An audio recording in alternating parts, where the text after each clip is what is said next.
kita dalam berpuasa ini ada perkara-perkara yang disebut sebagai sunat dalam kita melakukan ibadat puasa. Antaranya ialah wujudkan amalan bersahur. Walaupun dengan seteguk air, kita kena bersahur. Kerana di sana ada hadis bahawa Allah mengirimkan melalui malaikat rahmatnya untuk orang yang bersahur. Jangan kita mempunyai satu helah yang remeh.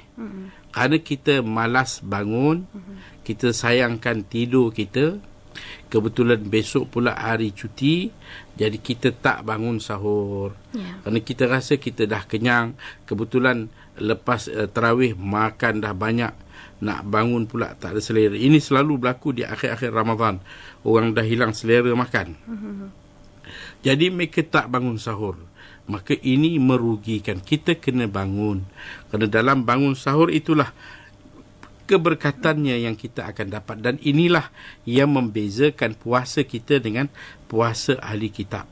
Dan kalau kita tengok dalam sahur ini pula, kita disuruh melewatkan sahur. Jangan awal, jangan orang sahur. Kalau saya rasa dulu masa saya budak di kampung, pukul 3. Bila pukul 3 bangun, nanti lepas habis semua pukul 4, pukul 5 tidur, pukul 6 subuh terlepas. Jadi sepatutnya kita lewatkan. Lewatkan sahur ni bermakna mudah caranya. Kalau kita tengok kita di Malaysia ni, bila masuk bulan Ramadan, daripada TV, radio ataupun surat khabar, dia akan berikan kita satu waktu berbuka, yang kedua waktu imsak. Dan ini satu langkah yang sangat tepat untuk memaklumkan kepada kita waktu berbuka. Memang semua orang tahu waktu ini penting kerana kita nak berbuka puasa, tapi juga tak kurang penting waktu imsak.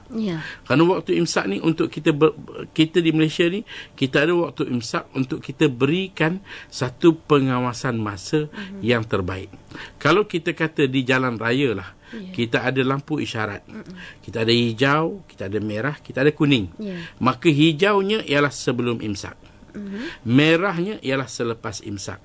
Kuningnya waktu imsak 10 minit tu. Itu waktu yang kita jadikan berhati-hati supaya jangan kita terlajak. Kalau kita bawa kereta pun kena mula dah perlahankan. Jadi kita berhenti perlahan-lahan daripada makan minum sebelum terbit fajar. Kerana bila masuk merah tu dah tak boleh dah.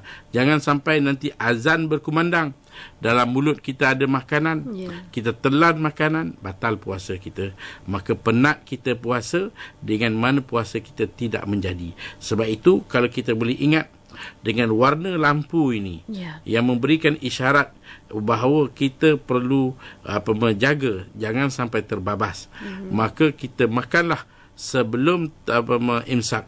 Jadi kalau kita kata pukul 5, 5 suku, 5.20, 5.30, sebelum kata sebagai contoh 5.40 waktu imsak, maka waktu ni kita makanlah. Bila masuk waktu imsak, kita dah mula pun kalau nipis je, kalau minum sikit, bersih mulut dan sebagainya, sebelum kita terbit fajar, kita dah bersih dalam persiapan yang cukup baik, insya-Allah.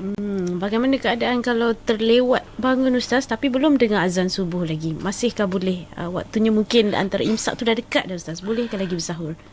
Kita bila bangun lewat, jangan jadi seperti ramai masyarakat terutama di kampung. Jadi bila bangun lewat, bapa akan beritahu jangan tengok jam, kita makan dulu. Kalau silap pun tak apa, kita dah makan. Maka itu suatu yang tak betul.